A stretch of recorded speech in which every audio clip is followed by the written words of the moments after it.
अच्छे से लगा। मध्य प्रदेश के विधानसभा चुनाव में कांग्रेस को एक बड़ा झटका लगा है। ग्वालियर चंबल संभाग के अशोकनगर और शिवपुरी में कांग्रेस को झटका देते हुए टिकट की मांग कर रही आशा दोहरे और उनकी सास अनीता जैन, अच्छे से लगा। राकेश जैन ने कांग्रेस पार्टी को छोड़ दिया है। उन्होंने केंद्रीय मंत्री ज्योतिरादित्य सिंधिया के समक्ष जयविलास पैलेस स्थित कार्यालय में पहुंचकर बीजेपी की सदस्यता ग्रहण की है। विधानसभा चुनाव की सरगर्मी के वक्त कांग्रेस को एक और बड़ा झटका लगा है। अनीता जैन और आशा दोहरे ने कमलनाथ दिग्विजय सिंह पर कांग्रेस पार्टी के कर्मठ कार्यकर्ताओं की अनदेखी की सहित कई गंभीर आरोप लगाए हैं। आज बहुत खुशी की बात है और खुशी बहुत ज़्यादा बढ़ गई है मेरी तो, क्योंकि हम महाराज साहब से अलग हुए थे तो बहुत उस टाइम उनको भी उतना ही दुख हुआ था और हमको भी इतना। आज उनसे मिलकर उनके साथ पार्टी ज्वाइन करके बहुत ज़्यादा खुशी हुई है और उनने हमें पहले की तरह मान सम्मान दिया, गले भी लगाया और बहुत ज़्यादा खुश हैं हम लोग। जी बिल्कुल बिल्कुल। किस तरह से आपका ये पल रहा है? ये पल मैं अपनी भावनाओं को व्यक्त नहीं कर पा रही हूँ, लेकिन ये खुशी बहुत बड़ी है।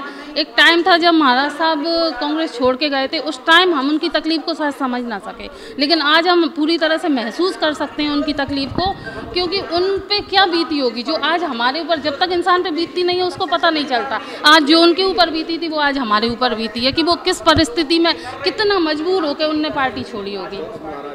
जी बिल्कुल, पूरी तरह से जी जान से महाराज के साथ हैं और अब ये बंधन कभी नहीं टूटने वाला। 2020 में आशा दोहरे कांग्रेस के टिकट पर अशोकनगर में बीजेपी के जजपाल सिंह जज्जी के खिलाफ उपचुनाव लड़ी थी, लेकिन कांग्रेस पार्टी ने उनका टिकट काट दिया। टिकट काटे जाने के बाद भी किसी नेता ने उनसे कोई संपर्क नहीं किया। कुछ इसी तरह के आरोप शिवपुरी से कांग्रेस के प्रदेश महासचिव रहे राकेश जैन अमोल ने भी लगाए हैं। एक्चुअली ज्योतिरादित्य सिंधिया जी इस अंचल के लिए एक पारिवारिक सदस्य हैं और जो व्यक्ति जब भी उनसे मिलता है तो वो बिल्कुल इमोशनल हो जाता है और वो भी सभी के साथ अपना परिवार की तरह व्यवहार करते हैं और मेरा और उनका 20-25 साल पुराना रिश्ता है तो भावुक होना स्वाभाविक है। क्या वजह रही आप वापस आए हैं? कुछ समय के लिए मैं रास्ता भटक गया था, ज़्यादा नहीं, केवल 1 से 1.5 महीना रहा और मैंने देखा कि दिग्विजय सिंह जी और कमलनाथ जी जिस प्रकार से लोगों के साथ टिकट का खेल खेल रहे हैं वह बिल्कुल गलत है और वो किसी भी स्थिति में अब कांग्रेस मध्य प्रदेश में नहीं आ पा रही है। क्या दिक्कत आ रही है? हमको दिक्कत नहीं आ रही। एक्चुअली क्या है कि हम कांग्रेस में ये चाहते थे कि कांग्रेस पुनः स्थापित हो, कांग्रेस के लिए काम करें, लेकिन कांग्रेस में दिग्विजय सिंह और कमलनाथ जी नहीं चाहते कि कांग्रेस पुनः स्थापित हो। यही वजह आप वापस आ गए? बिल्कुल। कांग्रेस पार्टी छोड़ने वाले इन सभी नेताओं ने भावुक होकर सिंधिया के सामने अपना दुख बयान किया। यहाँ तक कि इतनी भावुक हो गए कि आंखों से आंसू निकल आए। सिंधिया ने भी कांग्रेस की वरिष्ठ नेता रही अनीता जैन को गले लगा लिया। कांग्रेस पार्टी को अलविदा कहने वाले शिवपुरी और अशोकनगर के नेताओं ने मीडिया के सामने अपना दुख बयान किया। उन्होंने केंद्रीय मंत्री ज्योतिरादित्य सिंधिया की खूब तारीफ की और हमेशा केंद्रीय मंत्री ज्योतिरादित्य सिंधिया के साथ रहने की बात कही है। मेरी बहुत बड़ी भूल थी कि मैं महाराज के साथ नहीं आई थी उस समय कांग्रेस छोड़कर।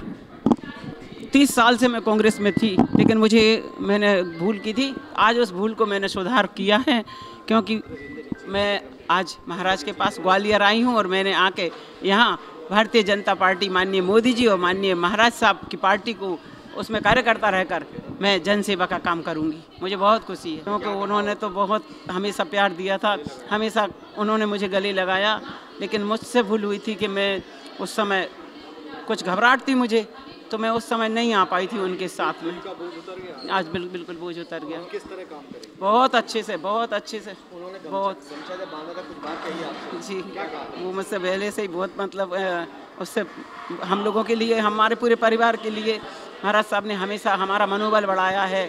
तो आज भी उन्होंने यही कहा कि मतलब जी यही कहा कि अब जीवन भर, मैंने कहा बिल्कुल मरते दम तक साथ नहीं छोड़ूंगी। तो वहीं ज्योतिरादित्य सिंधिया ने भी भारतीय जनता पार्टी के चिन्ह का दुपट्टा पहनाकर सभी को बीजेपी ज्वाइन कराई। मेरा एक पारिवारिक रिश्ता और ऐतिहासिक रिश्ता इन दोनों के साथ रहा है।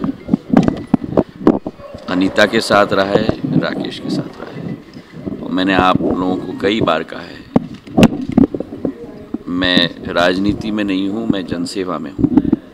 और जो मेरे रिश्ते मैं कोशिश करता हूँ बनाने के लिए, चाहे इनके साथ हों चाहे आपके साथ भी हों, वो दिल के रिश्ते बनाने की कोशिश करता हूँ।